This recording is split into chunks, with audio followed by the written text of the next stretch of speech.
જોઈએ આપણે ધોરણ 12 ગુજરાતીમાં ખંડકાવ્ય ઉર્મિલા. હવે આપણે માત્ર એની સમજૂતી છે જોઈશું. હવે આપણું વિરાટ મહાકાવ્ય રામાયણથી તમે પરિચિત છો અને એમાંનું એક પાત્ર એટલે ઉર્મિલા. રામનો રાજ્યાભિષેક થવાનો હોય અને કઈ છે એમના બાકી રહેલા 2 વરદાન છે રાજા દશરથ પાસે માગે છે. એટલે રામ રાજા બનવાના હોય એને બદલે રામને છે વનમાં જવાનું થાય. ત્યાં સુધી કે કૈકેયીએ એમને વલ્કલ વસ્ત્રો પરિધાન કરી અને વનમાં મોકલવાનું કહ્યું. હવે રામ, લક્ષ્મણ અને સીતા એ વલ્કલ વસ્ત્ર પરિધાન કરે છે, વલ્કલ વસ્ત્રો પહેરે છે અને વનમાં જવા માટેની પિતાની અનુમતિ, રજા કે સંમતિ યાચવા માટે જાય. અને આ બધા સમાચાર છે એ ઉર્મિલાને મળે છે. એટલે ઉર્મિલા એ ખૂબ દુઃખી થાય. રામને વનવાસ જવાનું હોય, સીતા સાથે જવાની હઠ કરે એટલે સીતા પણ એમની સાથે જાય છે. એટલે લક્ષ્મણ છે ભાતૃભાવે એ ચાકરી કરવા અર્થે સાથે જાય.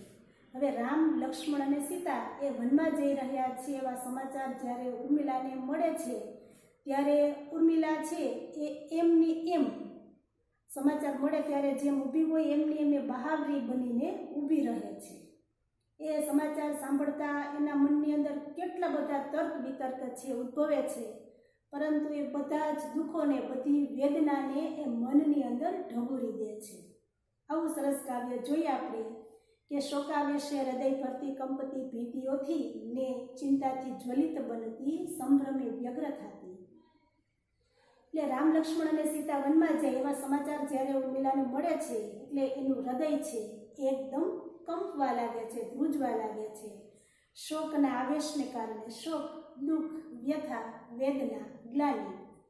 એટલે દુઃખના આવેશને કારણે એના હૃદયના ધબકારા છે વધી જાય. હૃદય છે એકદમ ધબકવા લાગે, ધ્રુજવા લાગે છે. એને કેટલા બધા ભય છે, કેટલા ભય સ્થાનો છે મનની અંદર છે એ દેખાઈ રહ્યા છે. એટલે રામ, લક્ષ્મણ અને સીતાના વનના સમાચાર સાંભળી અને ઉર્મિલા એકદમ દુઃખી થાય છે, પોતે ધ્રુજી ઉઠે છે. મનની અંદર કેટલા બધા ભયના ચિહ્નો છે એમને દેખાય છે. ને ચિંતાથી જ્વલિત બનતી, ચિંતાથી એ સળગી ઉઠે છે. જ્વલિત બનવું એટલે સળગવું. એને એટલી બધી ચિંતા થાય કે એ ચિંતાની આગની અંદર છે સળગી ઉઠે છે અને મનની અંદર કેટલા બધા ભ્રમ છે ઉત્પન્ન થાય. અને એ વનની અંદર રામ, લક્ષ્મણ અને સીતા કેટલા દુઃખી થશે એ વિચારે એ ખૂબ વધારે ને વધારે દુઃખી છે થઈ રહી છે.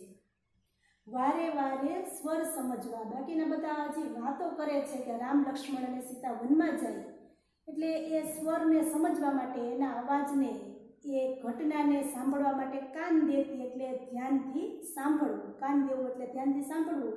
એટલે ધ્યાનથી સાંભળે છે બધાની વાતો કે ખરેખર આ બધા વાતો કરે છે એ હકીકત છે ને. એટલે એકદમ ધ્યાનથી એ લોકોની વાત છે એને સાંભળે છે કાન દઈને. અને એમ બિચારી ઉર્મિલા છે એ બહાવરી બનીને, વિવશ બનીને, લાચાર બનીને, બેબાકડી થઈને, દુઃખી થઈને એ બારીએ છે એ ઊભી રહે છે. સીતા સાથે જાય એટલે પતિની સાથે તો સુખ અને દુઃખ સૌ કોઈ વેઠી શકે. જ્યારે ઉર્મિલા એ લક્ષ્મણના આવવાની 14 વર્ષ સુધી રાહ જોવે છે. 14 વર્ષ સુધી રાહ જોવી એ સમયગાળો છે એ કાંઈ નાનો સૂનો કહી શકાય નહીં. ત્યાર પછી આગળ આવે છે અનુષ્ટુપ છંદમાં. શું થાય છે આગળ અનુષ્ટુપ છંદમાં કે ધનુર્બાણ ગ્રહી હાથે ને વાઘા વનના સજી. લક્ષ્મણ છે એ તો વલ્કલ વસ્ત્રો ધારણ કરીને જ આવી જાય છે. વલ્કલ વસ્ત્રો એટલે વૃક્ષની છાલમાંથી બનાવેલા વસ્ત્ર. કૈકેયીએ કહેલું કે વનમાં તો જવાનું પણ આ રાજ્યનો પોશાક છે એનો પણ ત્યાગ કરી દેવાનો અને વલ્કલ વસ્ત્ર છે ધારણ કરવાના. એટલે લક્ષ્મણ છે એ ભાઈની ચાકરી કરવા માટે, ભાભીની સેવા કરવા માટે રામની અને સીતાની સાથે જાય. એટલે એણે તો ધનુષ્ય છે ગ્રહણ પણ કરી લીધું છે. એટલે વલ્કલ વસ્ત્રમાં એકદમ સજ્જ ધજ થઈ, ખભા ઉપર ધનુષ બાણ નાખી, વલ્કલ વસ્ત્ર પહેરી અને એ ઉર્મિલાની સંમતિ યાચવા માટે આવે છે. ઉર્મિલાની અનુમતિ કે રજા લેવા માટે આવે છે. એટલે ઉર્મિલા તો બારીએ બહાવરીની જેમ ઊભી છે, લાચાર બનીને, વિવશ બનીને.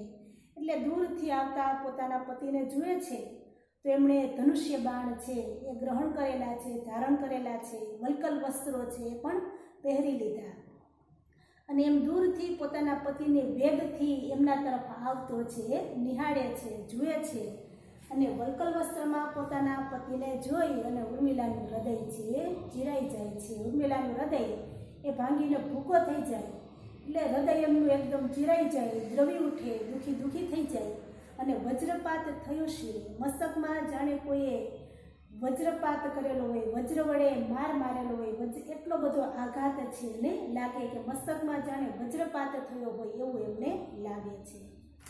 ઢળતી સહસા ઊભી, એકાએક ઉર્મિલા છે, સહસા એટલે એકાએક, કે ઢળતી સહસા ઊભી સંકષ્ટે ગ્રહી દ્વારને, કે ઉર્મિલા એકાએક ઢળી પડે પરંતુ મહાકષ્ટે મહામહેનતે એ દ્વારને, દરવાજાને ગ્રહીને, દરવાજાને પકડીને એ ઊભી રહે છે. એટલે મહામુશ્કેલીએ એ દ્વારનો સહારો લઈને ઊભી રહે છે. હજારો વસમાં તર્કો અંતરે ઉદ્ભવી રહ્યા. ઉર્મિલાના મનમાં કેટલાય તર્ક વિતર્ક છે ઉત્પન્ન થઈ રહ્યા છે, ઉદ્ભવી રહ્યા છે. કેટલા બધા સારા માઠા વિચારો છે એ ઉર્મિલાના હૃદયની અંદર છે, આવે છે. એકદમ દુઃખી થઈ જાય અને તોય એ આર્ય સન્નારી ધૈર્યની મૂર્તિ સમી ઉર્મિલા એ ધીરજ ધારણ કરી કે તોય ધૈર્ય ધરી ઊભી.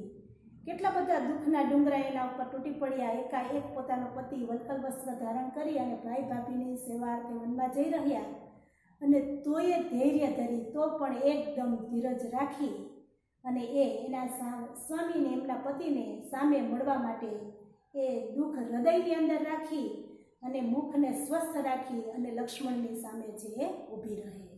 આ કોઈ જેવી તેવી સ્ત્રીનું કામ છે નથી. અને કૃતાપરાધ શો આવી ઊભો, દિન મુખે પતિ સંબોધી સ્નેહના શબ્દો વધે ધીમે વિવેકતી. કૃતાપરાધ શો, અપરાધ કર્યો હોય એવી લાગણી જેના મનમાં થાય તે અપરાધ ભાવ કરેલો હોય એવી લાગણીવાળો, એટલે લક્ષ્મણે જાણે કોઈ પ્રકારનો અપરાધ કર્યો હોય એવા ભાવ સાથે દિન મુખે લાચાર બનેલા મુખવાળું ગરીબડા મોઢાવાળું લક્ષ્મણ છે એ ઉર્મિલાની સામે છે ઊભો રહે છે અને એકદમ ધીમેકથી ઉર્મિલાને સંબોધન કરીને કહે છે કે સંબોધી સ્નેહના શબ્દો વધે ધીમે વિવેકથી. એકદમ ધીમેકથી, વિવેકથી એ પોતાની પ્રિયતમાને સંબોધન કરે છે, પોતાની પ્રિયતમાની યાચના, અનુમતિ છે મેળવે છે. શું કહે છે ઉર્મિલાને કે હે વહાલી, જાય રઘુપતિ વન વિશે, કે હે પ્રિયતમા, મોટા ભાઈ રામ છે એ વન અર્થે જાય છે, વનગમન કરે છે, વનમાં જાય છે. સીતા જતા સંગમાં, સીતાજી એમની સાથે જાય કે જ્યાં પતિ ત્યાં હું. રામ ખૂબ સમજાવે પરંતુ સીતા એકના બે થતા નથી, એટલે સીતા તો સાથે જાય છે. તેના સેવન કાજ સંગ વસવા, એટલે ભાઈ અને ભાભીની ચાકરી કરવા માટે, સેવા કરવા માટે મારે પણ એમની સાથે વનમાં છે જવું છે. એટલે મારે ત્યાં સુધી 14 વર્ષ સુધી ભાઈ ભાભીની ચાકરી કે સેવા કરવા માટે વનમાં જવું છે. શા માટે? તો કે બેઠે એ વનવાસના વિકટહા કષ્ટો શરીરે હતી. વનવાસના દિવસો ખૂબ દોહિલા હોય, ખૂબ કપરા હોય, એટલે કે વનની અંદર જઈ અને અત્યંત કષ્ટ વેઠે, વેદના ભોગવે, શરીરે પીડા પામે, દુઃખી થાય અને હું નાનકડો ભાઈ મહેલમાં રહું, કે હું મહેલ વિશે વસુ સુખ થકી કે હું મહેલમાં રહું, એ વાત મને યોગ્ય લાગતી નથી. એટલે એ વાત યોગ્ય ન લાગતા મોટા ભાઈની અને ભાભીની સેવા કરવા અર્થે હું વનમાં જાઉં છું અને તારી અનુમતિ યાચવા માટે આવેલો છું. જતાં જતાં તને ઘણી મોટી જવાબદારી સોંપતો જાઉં કે તારે અહીં રહી અને વડીલોની સેવા કરવાની છે, વડીલોની ચાકરી કરવાની છે અને બધાની કાળજી રાખવાની જવાબદારી છે તારી છે. એટલે આવડી મોટી જવાબદારી ઉર્મિલાને શિરે નાખી અને લક્ષ્મણ છે ત્યાંથી જતા રહે છે. પછીનું કાવ્ય આપણે આગળનું છે એ આગળના પીરિયડમાં જોઈશું. નમસ્તે.